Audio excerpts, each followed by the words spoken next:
The question here about the hadith or the statement of Hudhayfa about a person who does not lose their deen overnight.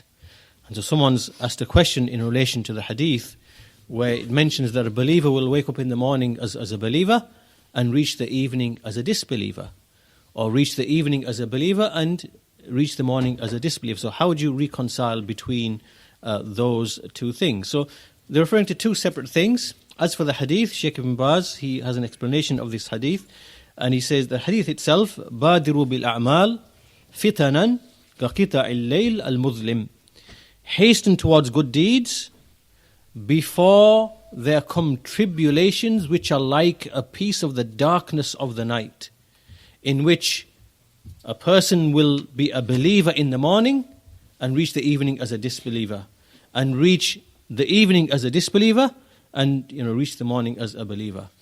And then at the end of the hadith it says, يَبِيعُ دِينَهُ بِعَرَضٍ مِّنَ الدُّنْيَا. So he explains that this is speaking about a time where the trials and tribulations are many and Islam becomes strange, such that a person, when he's put to trial by something, like someone says to him, disbelieve because of so-and-so, he'll just disbelieve, right? He'll just quickly accept, and it's for a reason and a purpose of the world. He sells himself for a portion of the world. Like you see many people today, in fact you see today, that where there are certain things which are considered acceptable in the society, but they are haram. They are from the major sins in Islam, like certain behaviors and certain things, and in Islam they are prohibited.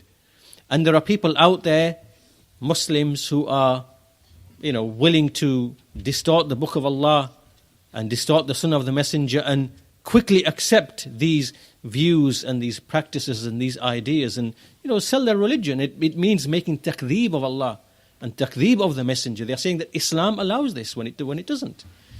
And so this is in an era where the trials and tribulations are many, Islam has become weak, has become strange, and a person will quickly, under pressure, he will sell his religion in an instant. And you see people like that out there, who want to have this very liberal type of Islam.